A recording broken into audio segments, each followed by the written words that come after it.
Okay, so welcome dito sa ating channel. Ito na yung lesson 13 ng ating complex analysis or complex variable. So, let's talk about complex exponents. Okay, so ulit let's talk about complex exponent. So, whenever z is a non-zero complex number and the exponent c is any complex number, so tandaan na, is any complex number, the function z raised to, so para hindi na lang magkapares, let's say the function z raised to c is defined by the means of, so by the means of the equation, z raised to c is equal to exponential of c times logarithm of z. Or, pwede ko i-rewrite ng ganito. Or, this is equal sa e raised to c logarithm of z. Okay? Where the logarithm of z is, ano yung value ng logarithm of z? The logarithm of z, sir, is equal to, sir, this is equal to sa ln of c, or ln of modulus of c, plus, this is I, multiplied by principal argument, plus 2 and pi, okay, for n element of integers. Okay, so ayan yung formula. So, ganito lang kasimple. Kung i-raise mo yung complex number, yung non-zero complex number to a complex number, ayan na yung magiging formula. Exponential raised to z times logarithm of z. So, meaning, dahil andyan pa rin yung attachment na n element of z, yung possible na sagot natin dito is andyan pa rin yung element na yan dyan pa rin yung n element of z. So, multi-valued function pa rin siya. So, mamaya, after this video, yung next video, pag-uusapan natin or magkakaroon ako ng parang brief discussion about ano yung difference ng single valued function sa kaning multi-valued function. Tapos, i-graph ko siya para at least makita nyo, nga no, ganito yung itsura. Tapos, i-explain ko bakit ko di-discuss siya. Kasi nga, someday, pag nag-integrate tayo, gagamitin ko na. Okay? So, let us proceed dito sa ating example. Gamitin na natin yung formula. Okay? So, example number 1. Evaluate I raised to negative 2i. So, tandaan yung positioning So, kung sino yung whole number, kung sino yung base, I mean, siya yung ating z. Kung sino yung ating exponent, siya yung ating c. Okay? So, in this case, ano yung ating z? Z natin. So, ang z natin is equal to I. Ang c natin is equal to negative 2i. So, settle lang sila yan. So, hindi natin siya solve as in, after natin makuha yung logarithm, saka natin siya i-simplify. Okay? So, let's try this. So, the modulus of z, so ito yung mga importante, the modulus of z is equal to just 1. Kasi, imaginary lang siya, no? So, this is only 1. So, what is the principal argument? The principal argument of z, which is I, is equal to, that is I. So, nasa naka-position si I? Si I is nasa y-axis or nasa imaginary axis. So, meaning, ang kanyang degree is 90. So, ulitin ko lang nandito kasi si I. So, si point I, yun dyan. So, ang kanyang angle is 90 degrees or pi over 2. Okay, next is, syempre, nakuha na natin yan. Pwede natin salpak agad sa formula. So, pwede nang ganito. Yung I raised sa negative 2i is equal to, para hindi ka mahirapan sa pagsulat, exponential of, what is c? C is negative 2i. Tama. Then multiplied by the logarithm of I. Okay, next. Try na natin i-apply yung formula doon. So, logarithm of I is simply equal doon. So, this is equal sa exponential tapos negative 2i multiplied by ln of 1. So, this is ln of 1. Okay, plus I multiplied by pi over 2 plus 2 and pi. Okay, then this is for n element of integers. So, kahit sa solution, parang huwag mong kakalimutan na ilalagay yan. Okay, next is simplify natin further. So, probably ito mangyayari. Si ln of 1, 0. Okay, so, ito mangyayari. Si negative 2i, i-distribute natin literal sa loob. So, tulad nito, i-distribute natin yan dito, i-distribute doon sa part na yan. Okay, so that is equal sa exponential of, so ln of 1 is 0. So negative 2i, o lagay ko na lang muna. So negative 2i times ln of 1 is 0. Okay, then negative 2i times I is negative 2i squared. Okay, so this is negative 2i squared. So gawin ko muna ng bracket to. Okay, then itira ko muna si pi over 2 plus 2n pi for n element of integers. Okay, next is simplifying further, that is 0 to. Tama? Then this is negative 2 times I raised to 2 is positive 2. Okay, so meaning i-multiply ko to kay 2. I-multiply ko to kay 2. So, ang mangyari na lang, i-multiply ko to by positive 2. Ito ko lagay this is equal sa exponential of 0 to. Ay ko na lang, this is 0. Then yung positive 2, yung negative 2i squared is positive 2. 2 times pi over 2 is pi. So this is plus pi. Okay. 2 times 2n pi is plus 4n pi. This is plus 4n pi. Okay. 4n element of integers. So therefore, what is the answer? The answer is equal sa exponential. O, pa-factor out ko na yung pi. Pwede naman yun. Exponential of pi multiplied by 1 plus 4n. Okay, 4n element of integers. Or, pwede ko ilagay ito. This is exponential raised to pi times 1 plus 4n. 4n element of integers. So, kahit saan dyan sa dalawang yan. So, i-box ko na lang.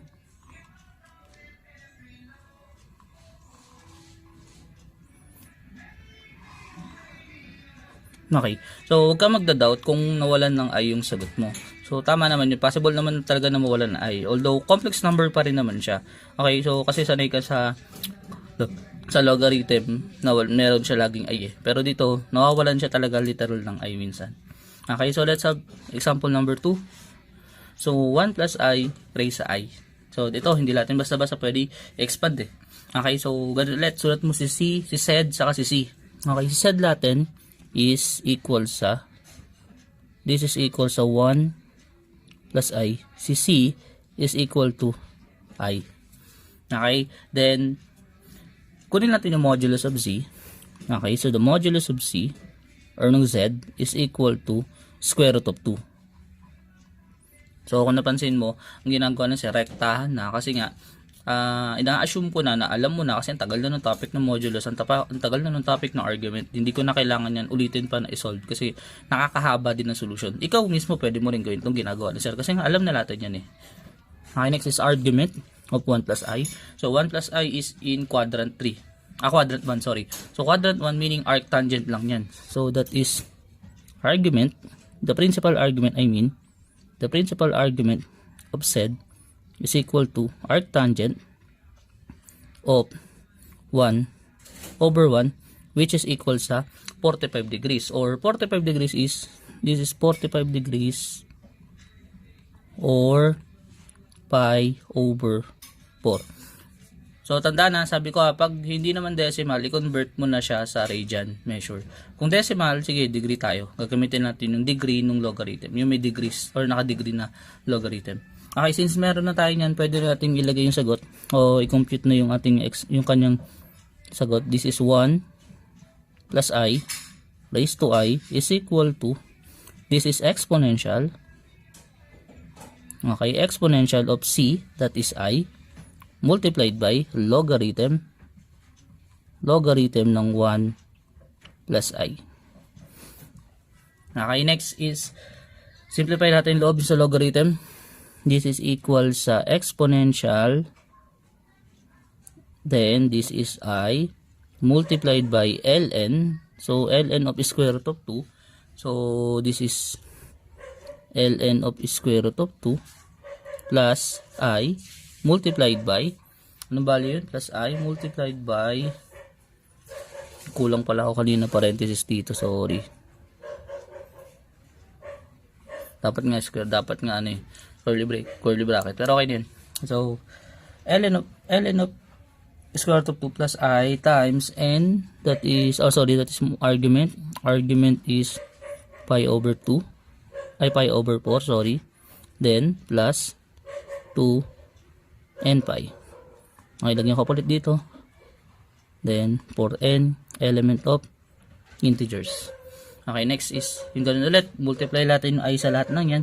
By the way, this is 1/2 ln of 2, tama? So, magiging sagot dyan, 1/2 ln of 2i, or 1/2 I ln of 2. Pwede nga rin maging sagot. So, this is equal sa exponential of 1/2 ln of 2 times I. So, para ma-realize mo na I talaga sa labas, then, I times I is negative 1. Si I squared.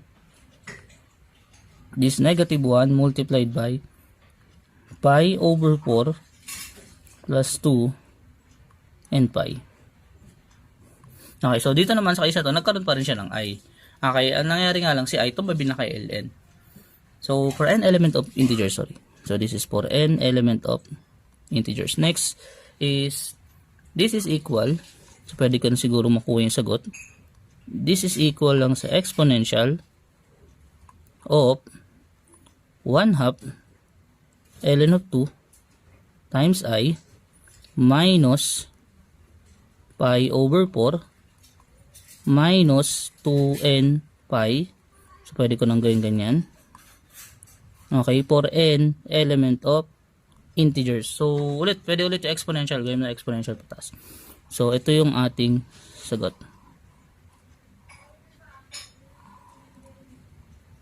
Ganun lang siya kasimple. Now, try naman natin to. So, medyo kakaiba. So, napansin mo na, sir? Logarithm. So, meaning, dalawang beses ko gagawin yan. Yes, ganun yung gagawin. Okay, so, number 3. Let's have the logarithm of I raised to I.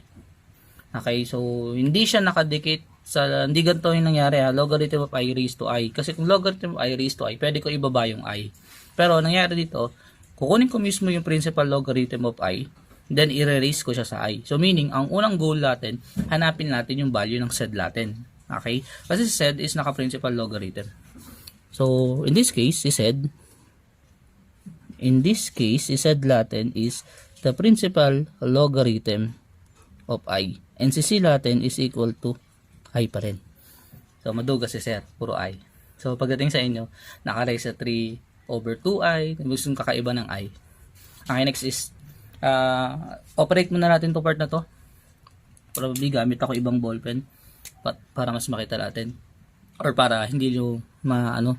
So ang goal ko, trabaho ko mahanap si logarithm of I. So pwede ko na erekta muna kasi nga aware ka na, no, ang modulus ng I is 1. Okay, so this is equal sa so this is equal sa ln of modulus argument of 1, modulus absolute value of 1 plus ang kanyang argument, principal argument is 90 degrees or pi over 2. So this is plus I, tapos ito ay pi over 2 plus 2 pi. Ngayon, bakit plus 2 pi? Kasi nga, tayo ay naka-principal logarithm. That is for n is equal to 1. So, yung n is equal to 1, kaya 2 pi na lang. So, this is simply equal sa 0 plus 2 pi plus ln of pi, 2 pi plus pi over 2. Wait, hanap akong calcu. Hirap mag-compute. Ang ganyan. Kalimutan ko na, sorry. 2 plus 1 half. 2 plus 1 half. Pare-pares tayo. May trust issue. So, pag-compute. So, that is pi over 2. Okay, so that is pi over 2, or simply that is pi, 5 pi. Pi over 2, 5 pi, tapos I. Okay, so therefore, Z natin is equal to 5 pi I. Okay, so ngayon, doon tayo magpo-proceed sa ating solution talaga. So, kukunin na natin yung modulus na ito. So, in this case, kukunin ko yung modulus of C. Okay, so what is the modulus of C?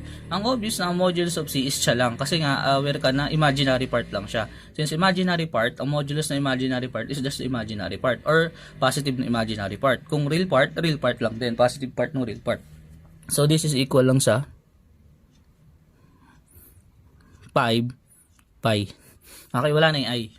Next is, ano naman yung kanyang ang tawag dito, degree or argument. So yung principal argument nito, so ano daw yung principal argument ni 5/2 pi 5/2 pi I.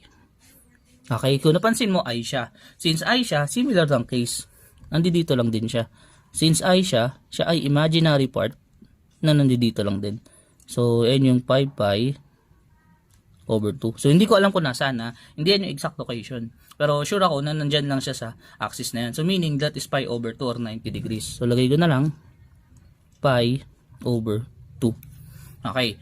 Since nahanap na natin tong modulus saka pi over 2 nung logarithm of pi natin, meron tayong I. So, pwede na tayo mag-proceed dun sa solution.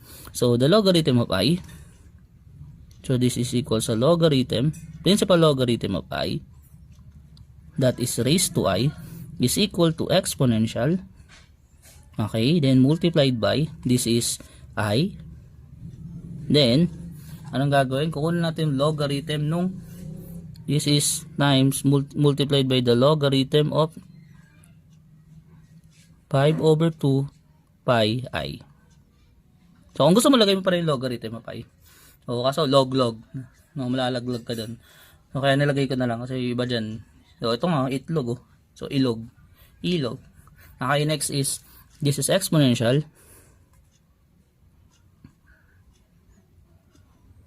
Okay, this is exponential.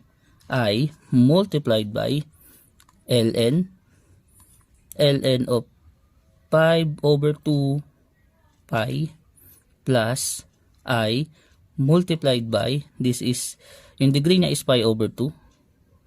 That is pi over 2 plus 2 and pi. Tama. Then, i-multiply pa yan. So, this is for n element of integers. Okay, then, multiply na lang natin tong I na to, dyan sa mga yan. Okay, then, that is equal sa exponential of, itong I na lang, may I na to. So, lagay ko na dito I ln of 5/2 pi. Tapos, minus, no, I times I is negative 1. So, magiging minus tong dalawa. So, that is minus pi over 2 minus 2n pi. So, for n element of integer. So, probably ito na yung kanyang sagot. Okay, so other form kung ito gagawin mong ganyan, okay lang naman. So, kung napansin mo, ito may I lagi. At kung mapapansin mo rin, si I dumidikit siya lagi kay ln kasi nawawala siya usually dun sa yung may I part, namumultiply siya. So, usually talaga nagkakaroon ng I dito dun sa katabi ng ln. So, ngayon baka may magtanong, sir, pwede ko ba gawin ganito? ln of 5/2 pi raised to I. Pwede ko pa po bang gawin ganun? So, kung ganun kasi gagawin mo, parang nawalan siya na imaginary part. Parang ganun lang naman yung ano ko. Parang ang hirap hanapin yung imaginary part na exponential sa taas. Okay, so mas okay na ako sa ganyan na sagot. Okay, then next is, let's have pi I raised to negative I plus 1. So, medyo iniba ko na, hinirapan ko na konti yung given. Okay, so in this case, susurat ko yung Z tapos yung C. So, Z or yung Z natin. So, this is Z. Z is equal to pi I. C is equal to 1 minus I. So, para mas elegant tignan. Okay? So, obviously, kukunin ko yung modulus saka argument ng Z. So, the modulus of Z is simply pi. Kasi nga, pure imaginary lang siya. Okay, next is the argument or the principal argument.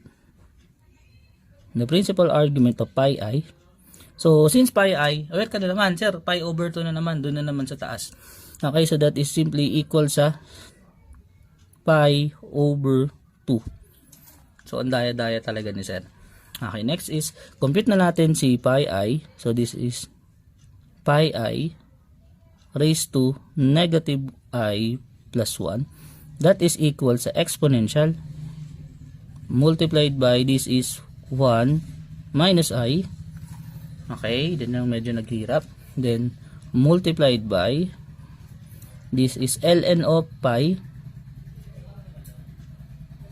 Okay, then plus I multiplied by that is pi over 2 plus 2n pi. Okay, then for n element of integers. Okay, next is siyempre multiply natin to lahat dyan, no? So that is ln. So this is equal sa exponential ln tuloy. Nagulat ako sa sinabi ko. That is 1 minus I ln of pi. Tapos 1 minus I times I. Ano magiging sagot dun? Natin ha. So 1 minus I multiplied by I, that is I. Tapos I times I is negative. I times I is negative 1. So this is plus 1. So I plus 1 lang siya. Okay, so lagi ka na nga. So that is 1 minus I times I is I plus 1. So that is equal sa plus 1 plus I ng pi over 2 plus 2n pi.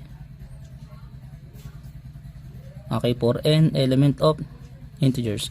So syempre ang goal kasi natin, kailangan magkasama yung real part tapos yung imaginary part. So probably expand pa natin konti yan tapos kunin natin yung mga merong I kasi yun talaga yung goal eh. Okay, ngayon is syempre ito madali expand yung kabila. So this is exponential ng that is ln of pi kasi 1 times ln of pi. That is ln of pi minus I ln of pi. Okay, next is ito medyo mahirap. So 1 times pi over 2. So that is pi over 2 plus 2n pi. Then plus I pi over 2 plus 2n pi I. Okay, this is for n element of integers. So check nyo na lang din pag may nakita talaga kayo mali sa akin, ang gawin nyo na lang is i-revise mo na lang sa'yo. Okay, although i-comment mo rin sa akin sa chat mo rin sa akin kasi kamali ka dito para makatulong din dun sa may ibang classmate mo. So ginagawa ko naman, diba napapansin nyo, is ikino-comment ko yung usual na mali ko. So ako naman open ako dun sa mga error natin. Pare-pares naman tayo nagkakamali. At the same time, mahirap talaga siya i-discuss. Nakakalito ang dami kasi symbol. So huling goal natin is pagsamahin lang natin yung imaginary part tapos yung may I.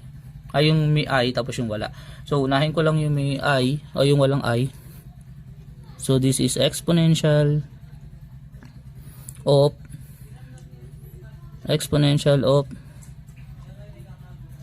ln of pi plus pi over 2 plus 2n pi. Okay, next ito yung mga may I. Tatlo yan. Ito. Okay, so that is plus I. Okay, then lagay ko lang dito 2n pi. Pi. Tama, 2n pi. 2n pi plus pi over 2. Okay, then minus ln of pi. Okay, then for n element of integers. So ito yung medyo ni sir, ayaw ni sir. Gusto kasi ni sir kita mo yung I, nakahiwalay talaga si I dun sa mga real part. So tulad nito, nauna lang talaga si I, pero gano'n kasi mas elegant kasi tignan yung sagot kung una yung positive kaysa negative. Yun naman talaga yung totoo. Pero wala naman mali sa negative yung nauunang sagot. So ito naman ipinactor out ko lang kasi tatlo yung may I. So kunyari marami more than 1 or more than 1 yung I, gawin na lang, i-isolate mo, i-bracket mo, tapos isolate mo yung may imaginary part. Okay, so i-box ko na. Ito na yung ating sagot.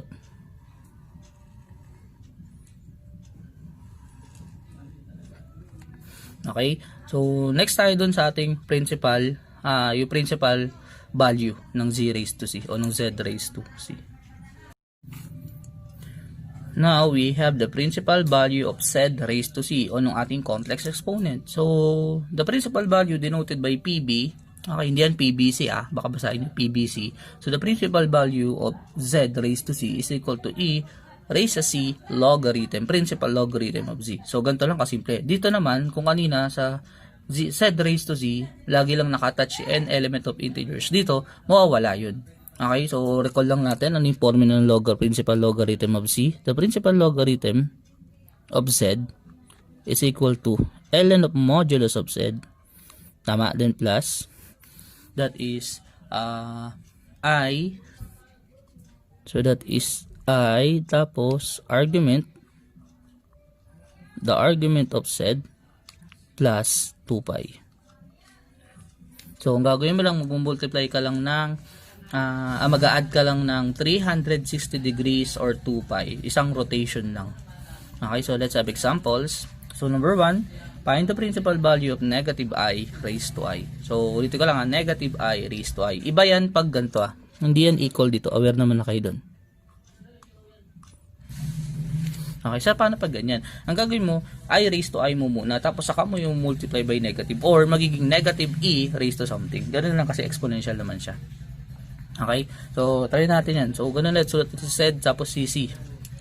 Si Z is, we all know that Z is negative I. C is equal to I. Okay, next is Z raised, yung Z na negative I, ano yung modulus niya? Ang modulus niya is, since siya ay imaginary part, kukunin natin yung absolute value lang nung imaginary part niya, which is pure imaginary, I mean. So, yung kanyang imaginary part is negative 1. So, kunin natin yung absolute value ng negative 1, that is 1. Okay, so the modulus of negative I is equal to 1, while the principal argument of negative I, okay, so ngayon nasan si negative I? So in this case, si negative I nasa ilalim. So that is simply 3 pi over 2 or negative pi over 2. So ano yung distinction na gagawin natin? So it's either 3 pi over 2 or pi, that is pi over 2. Negative pi over 2. So, in either case, pwedeng ganito, no? 3 pi over 2 or negative pi over 2. So, ayun yung pag counterclockwise, tapos clockwise direction, tapos pag counterclockwise direction. Yung isa, pabalik. Pag clockwise direction, 3 pi over 2. Pag counterclockwise direction, negative pi over 2. So, it's on, in either case na pwede mong piliin dyan. Okay, next is tapos ito yung tanong sir, bakit ganyan? Ba't ganyan ginawa mo? Kasi quadrantal siya. Hindi siya kasama dun sa natin. Di ba yung quadrant 3? Di ba may condition tayo quadrant 3, mag-minus ka ng pi, mag-add ka ng pi. Ito kasi, hindi mo pwede sabihin na si negative I quadrant 3. Siya ay quadrantal angle. Nasa mismong imaginary axis natin. So, pwede ko talagang assume full rotation o yung counterclockwise direction sa clockwise direction niya. Ayun yung clockwise direction tapos counterclockwise direction. Kaya ayan yung ginagamit ko. Baka kasi maging ano sa inyo I mean parang makagulo kasi nga may naalala ko sa argument, no. Sa argument mag-add ka ng pi, mag-minus ka ng pi kung nasan siyang position, kung anong quadrant siya. Pero si negative I kasi is nasa quadrantal angle natin. Ay quadrantal, nasa quadrant. So I know, not quadrant, I mean axis. Nasa axis siya. So, hindi siya pasok doon sa quadrant. Hindi ko kasi pwede sabihin na quadrant to Okay? So, let's start. Kunin natin yung ating PB. So, PB. So, this is PB. PB of negative I raised to I is equal to, that is exponential. That is exponential ng, that is I ulit, tapos principal logarithm of negative I. Okay, tapos ito pala, nakalimutan ko sabihin last time, yung logarithm dito na pinag-uusapan sa complex number is logarithm base E. Lagi siyang logarithm base E. So, kung napansin mo, wala ditong logarithm base 2, base 3, base 4, base 10, or what. So, ang kinukuha dito is logarithm base E. Logarithm base E yan. So, ngayon, ito yung parang absurdity doon sa sinabi ko last time. O absurd doon sa sinabi ko last time. Sabi ko kasi, dito pwede mong kunin yung logarithm ng negative numbers. So, pwede mo kunin yung logarithm ng negative numbers pag logarithm base e. Ayun yung totoo. Pwede mo kunin yung logarithm ng 0 pag logarithm base e. Pero pag logarithm base 2, base 5, kahit sabihin mo pang imaginary numbers, may formula kami, hindi pwede. Kasi ito laging natural log. Yung logarithm base e is natural log. Yung ln, ayun talaga dito yan. Sa complex number, ln yung ginagamit. Okay, so wala pa akong na-research or hindi ko pa nabasa kung meron bang logarithm base 2 of I. Hindi ko pa sure kung may makikita sir. So, whenever may makita ko, siguro sasabihin ko sa inyo. Okay, so let's start. So, again, continue. So, that is e log I, e log negative I. So, I log, so that is equal sa exponential of I multiplied by ln of 1. Okay, then absolute value kasi lagi naka-absolute value yun dapat eh. So that is plus I, then this is, gamitin ko na lang yung negative pi over 2. Mas sanay kasi ako dun. So this is negative pi over 2 plus 2 pi. Okay, next is, multiply natin. So ito 0, alam natin 0 yan. So I times 0 is mawawala. So, basically, this is equal sa exponential multiplied by I times I is negative 1. So, negative times negative is positive. Negative times positive is negative. So, magiging positive yung pi over 2.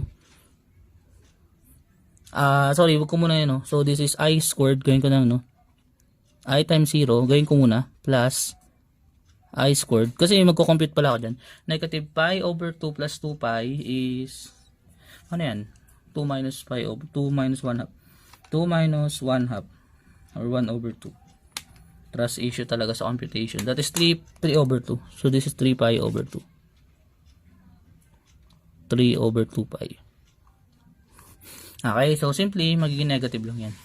So therefore, ang sagot natin, so the exponential of negative 3 pi over 2 or e raised to negative 3 pi over 2.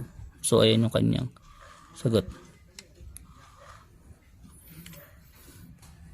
Okay, next is, medyo bilis akong konti para talagang masanay tayo dito. So, we have e, yung e natin dyan is yung ating Euler's number, yung 2.70 something. Okay,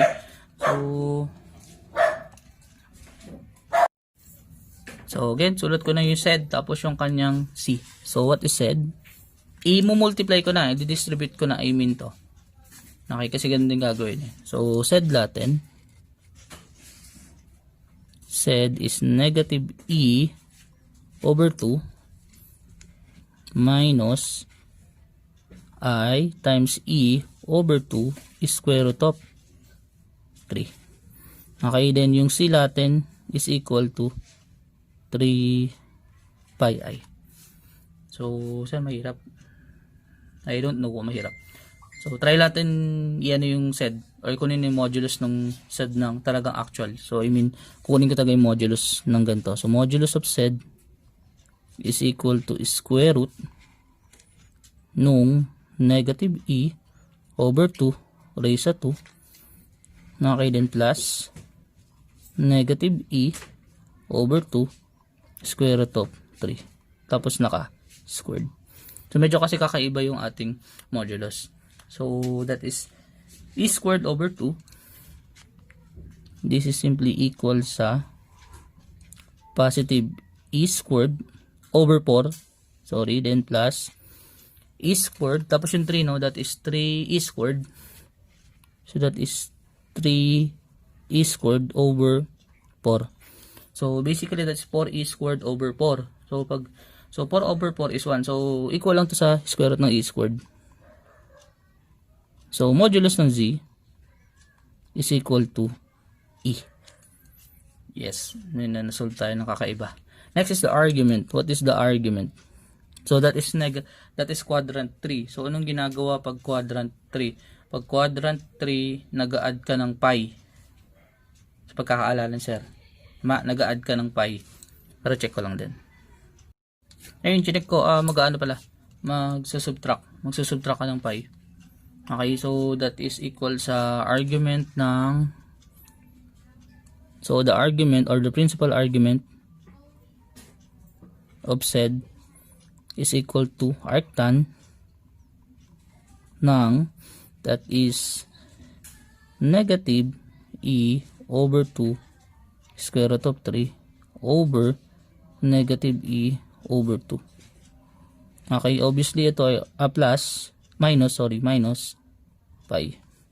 Okay, so obviously ito ay arctangent lang ng square root of 3 minus pi. So check ko what is arctangent of square root of 3. So arctangent of square root of 3 is 60 degree. So 60 degree times pi over 180. So times 1 over 180, that is 1/3, so pi over 3. So in this case this is pi over 3 minus pi. So 1/3 minus 1, sorry, nagkakamali sa pagkalculate si sir. Okay, that is negative 2 pi over 3. So this is negative 2 pi over 3. So huwag nyo naman sabihin na bobo na sir mag-compute. Hindi ko na talaga maisip pa yung arithmetic kasi nga alam nyo na, ang hirap dami. Kailangan concentration ko, focus dun sa solution or steps nung ginagawa natin. Okay, next is yung PB na. So the principal value. So the principal value of Z natin. So this is e over 2 ng negative 1 minus I square root of 3. Okay, na naka-raise sa 3 pi I. Okay, this is equal sa exponential multiplied by 3 pi I ng principal logarithm. So I guess lagay ko na to ng negative e over 2 minus I e over 2 square root of 3. Okay, then simplify further. So that is exponential, or I mean salpaklatin, this is exponential ng 3 pi I multiplied by ln of e, no? So this is modulus. So this is ln of e plus I multiplied by argument, no, that is negative 2 pi over 3. So negative 2 pi over 3 plus 2 pi. Okay, then next is ln of p is 1. Tawir tayo dun. So this is equal sa exponential ng 3 pi I multiplied by 1 to. Then this is 2 minus 2, that is 1/3, no? 2 pi minus 2 pi over 3 is 1/3, or pi over 3. So that is plus pi I over 3. Okay, then simplify further. This is equal sa exponential of 3 pi I, multiply yun. Then 3 pi I times pi I over 3, cancel yung 3. So that is pi squared I squared. No, so that is plus pi squared I squared. Okay, so this is simply negative pi squared. So this is equal sa exponential of 3 pi I minus pi squared, or simply exponential ng 3 pi I minus pi squared.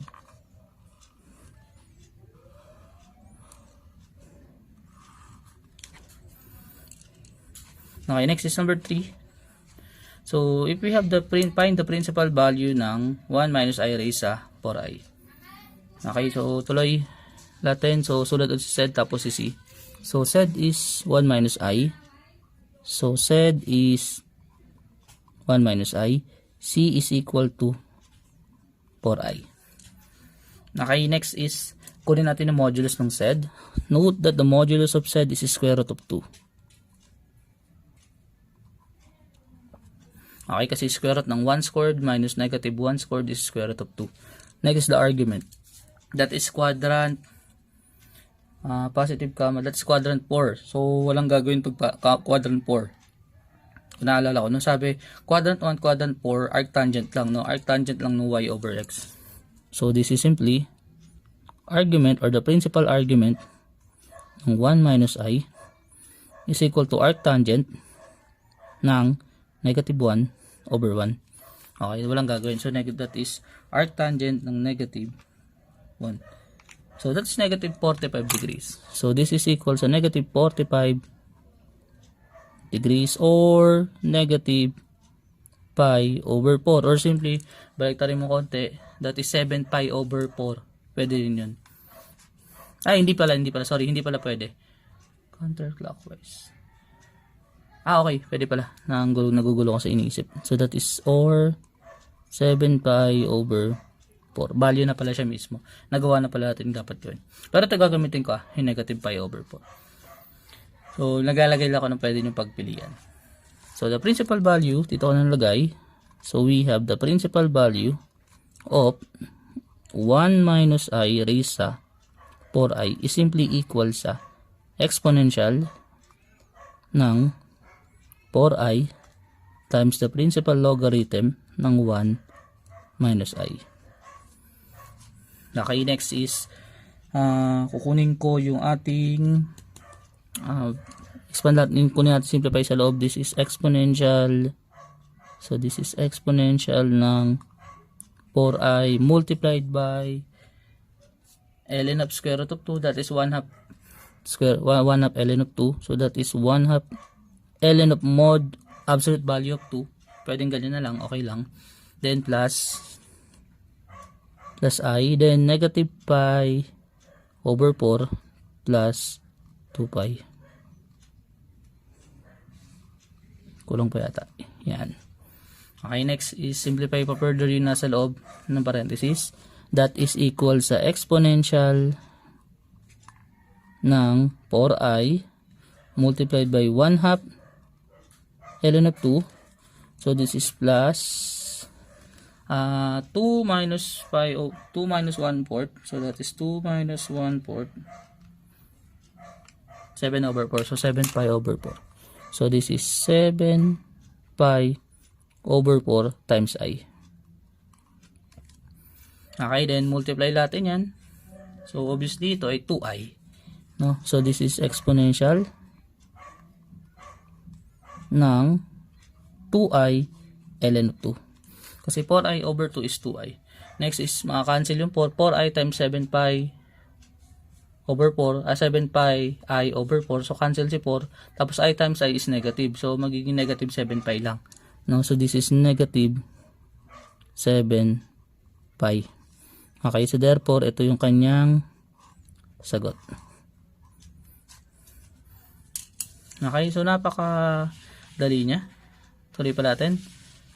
So, ito, nagkamali yata ako dito. Dapat yata principal value. So, use the definition of principal value ng log ng said raised to c to show that negative 1 plus I square root of 3 raised sa 3 halves is equal to positive and negative 2 square root of 2. Possible pa rin naman dito yung ating nth root. Okay, pinagkaiba lang kasi dito, yung n niya is fraction. So, pag fraction, mas highly recommended ko talaga itong formula natin para sa principal value ng logarithm.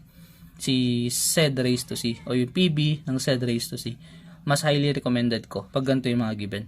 Okay, although pwede talaga yan, yung gagawin mo na lang is i-cube mo na lang muna tapos saka mo kunin yung square root. Ganun talaga yung mangyayari kung gusto mo lang. Pero sabi nga, use the definition of principal value of said to show. So meaning parang proving na ito siya. Okay, so here's the proof. Sana magkasya din dun sa ating natira sa papel. So this is the proof. We all know that said is equal to negative 1 plus I square root of 3 and C is equal to 3 over 2. Okay, so ano pa? Paano mo show? O ganyan lang talaga. Pag solving siya, parang pag gagamitin mo yung formula, wala nang let. Kasi hindi mo pwede i-let given siya.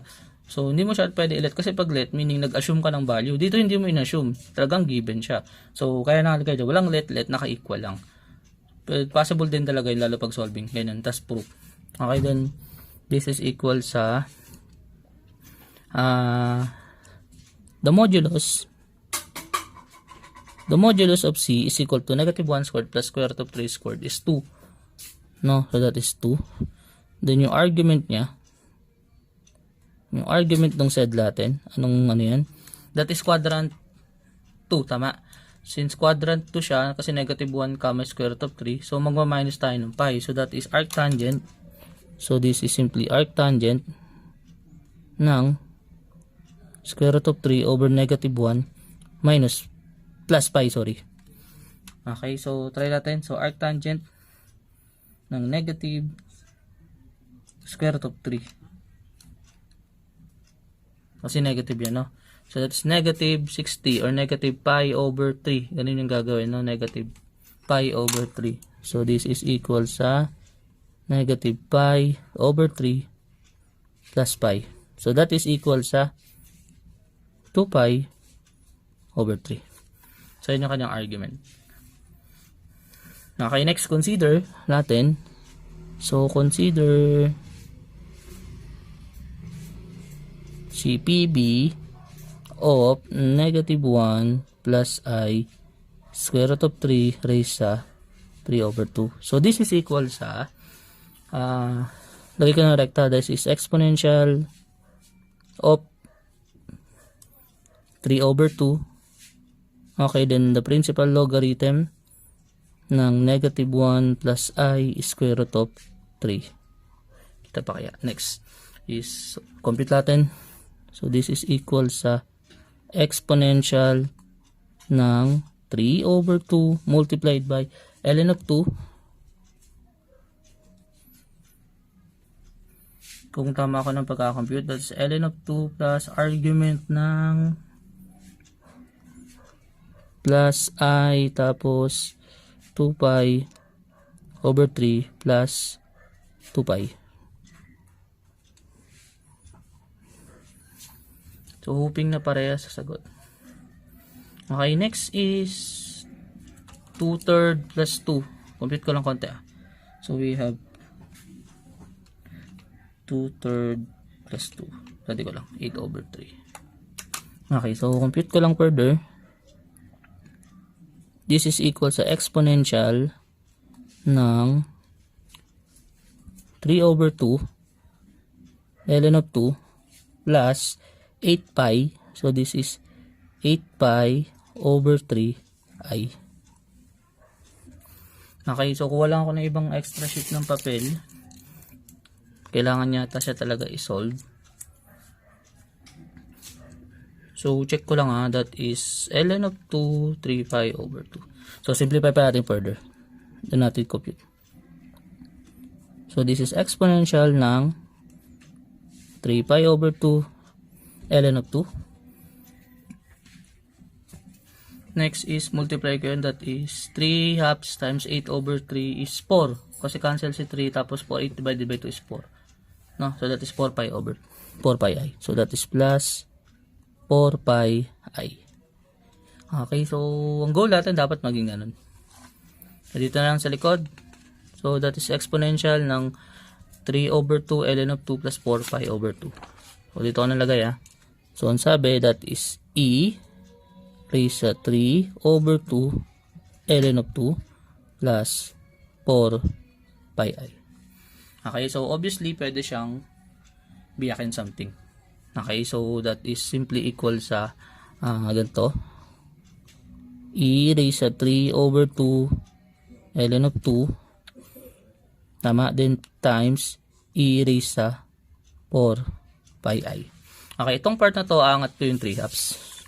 So this is E raised sa ln of 2 raised sa 3 halves. Para bumaba sa 3 halves. Kasi may ganun identity, no? So parang magiging, kasi to pag in Euler's identity, so this is cosine ng 4 pi plus I sine ng 4 pi. Okay, so ito cancel to. So magiging mangyari dito is 2 raised sa 3 over 2. Okay, then that is cosine 4 pi. So complete revolution siya dalawang beses. Ganito nangyari, no? Isa, dalawa. Andyan yan. Okay, so that is cosine 4 pi is 1. Obviously this is plus I times 0.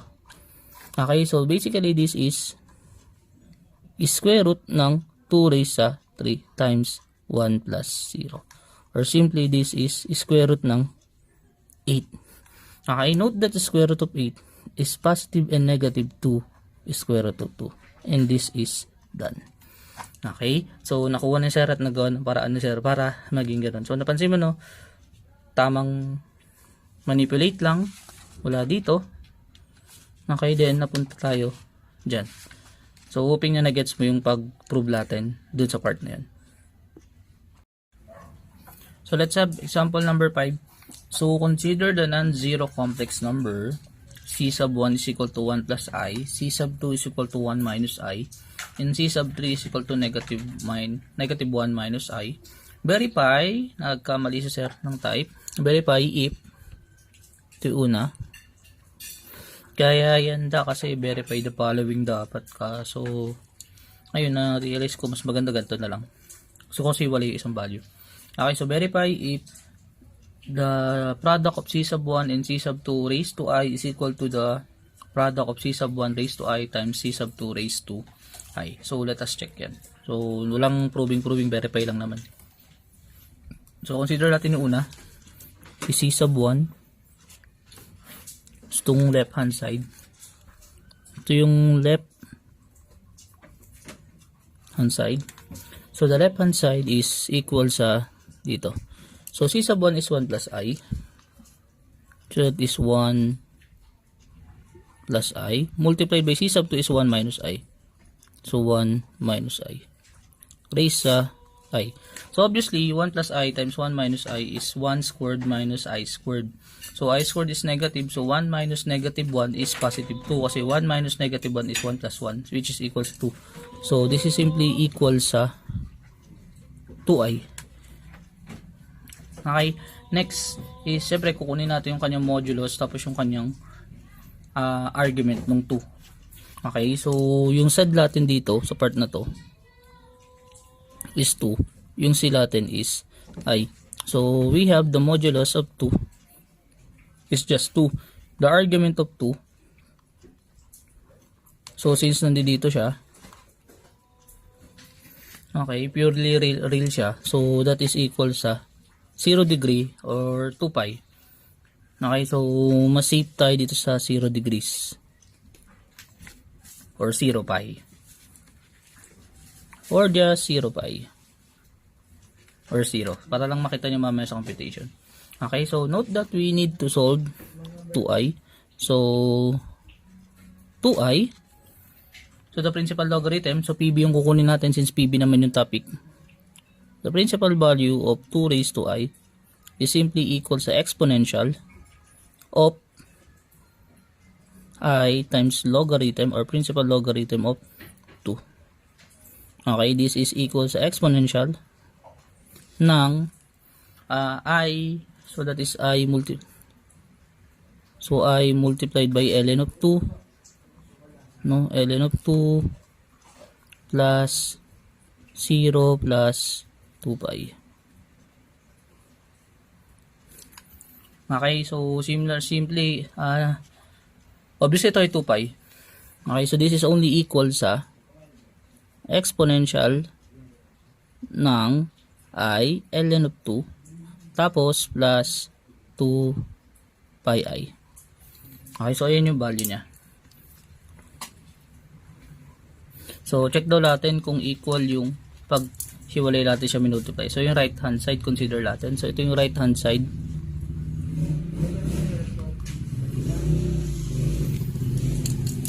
So, right hand side is c sub 1. Kukunin natin yung modulus individually. So, kukunin natin yung principal value individually. So, una is for z sub 1.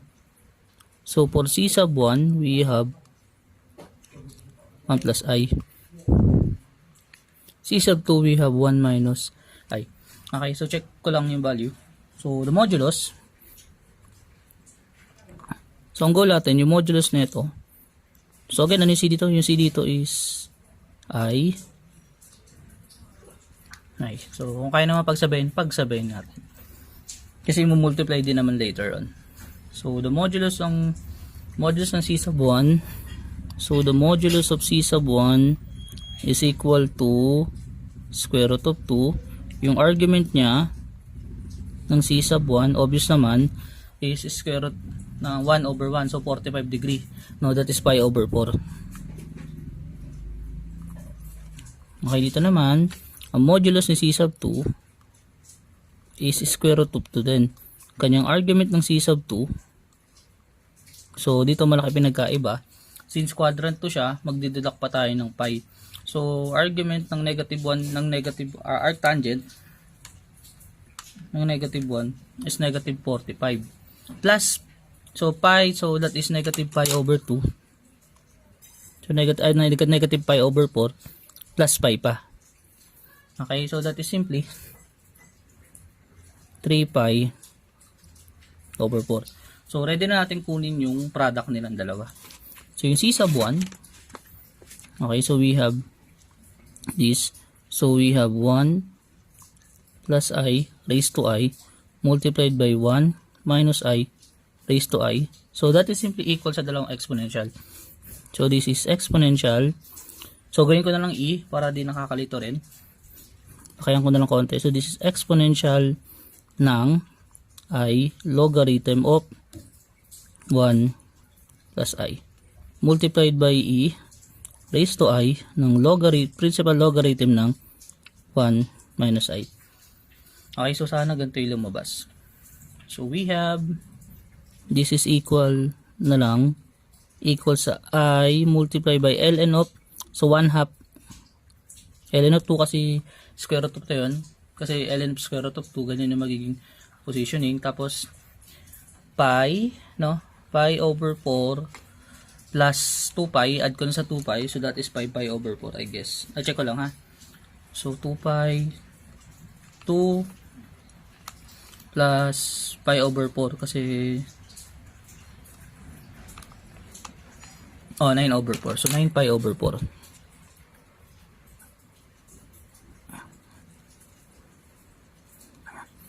Okay, E raised to I, similar din, 1 half ln of 2. Tapos dito magkaiba. So, 3 pi. So, gamitin ko na yung 3 pi over 4 plus pi over 4. No? So, magiging 3/4 plus 2. So, that's 11 pi over 4 plus 11 pi over 4. Okay, so sana makakuha natin yung tamang sagot niya, no? So, next is, obviously, pag kinuha ko to, dapat ito lalabas. No? So, ang mangyari, sorry, baliktad. Tik na malaglag. Galing, sorry, igaganon. Diba same base? So, this is equal sa e raised to I 1 half ln 2 plus I 1 half ln 2 para dito. Tapos ito ay 3 pi, 9 pi over 4. So plus is 9 pi I over 4 plus 11 pi I over 4. Okay, so 9 plus, so magiging 5 yun. No, so this is 1 half plus 1 half is 1. So magiging I ln of 2. So this is equal sa E I ln of 2. Tapos ito yung problema, that is 9 pi plus 9 pi. No, so that is 9 pi. So 9 plus 11. 9 over 4 plus 11 over 4 is 20 over 4 is 20, 5 pi. So this is plus 5 pi I.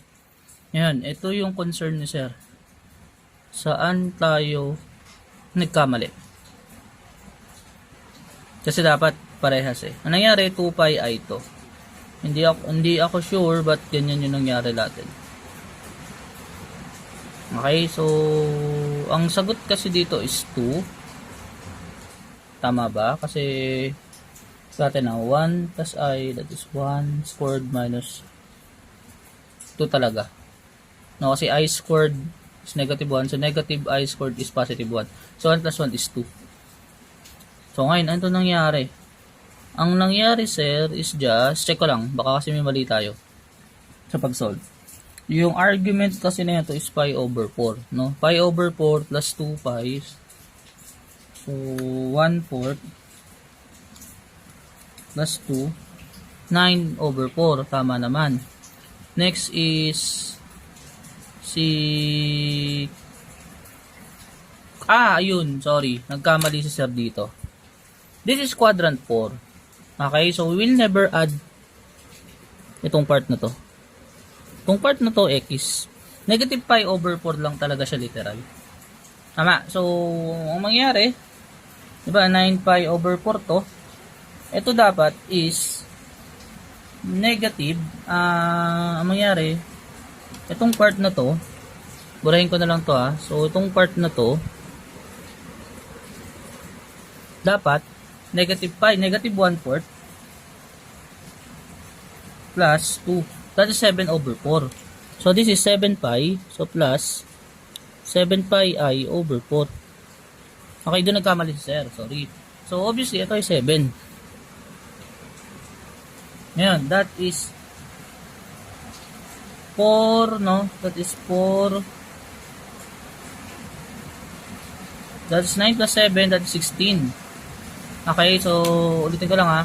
That is 9, that is 9 plus 7, 16. So, that is 4 dapat to. Okay, ngayon. Ito naman, yung concern ko dito. So, sabi ko, 0 degrees. Pag isang rotation ko pa, ayun ha, ilari sa isang rotation, since ang ginagamit naman talagang literal na n natin dito is for 1, so gamitin natin si 2 pi. Okay? So, ito magiging 4 pi din to. Ito, ang gagamitin ko dito 2 pi, yung i-add. Okay, para lang talaga mag-equal yung dalawa. Okay, so in this case, we can say na equal sila. Okay, ngayon, pwede ko lang, si 0 degree equal kay 2 pi in terms of angle. Coterminal siya, literal. So, di ba nga, ang choices natin dito sa angle dito is either 0 or 2 pi. So, ngayon, mas better na gamitin natin si 2 pi. Okay, so ngayon ko lang din na-discover na mas better pala pag 0 angle, gamitin natin si 2 pi.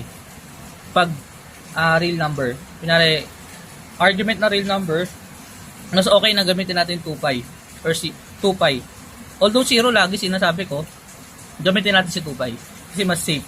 Dito ko din na-realize. Okay? So, therefore, equal to. Yung value to. So, sorry, medyo may nakita sa sir na error. Buti na lang nakita ko rin yung error. Ito negative pi over 4 lang talaga siya. Buti na lang din napansin ko. Akala ko kasi quadrant 2. So, that is quadrant 4 pala. Okay, so let's have number 3, letter B. So, C sub 2 times C sub 3 raised to I. So, yun part na yun. Kunin natin, evaluate what is the principal value. Okay, that is 1 minus I, negative 1 minus I. So, we all know that we have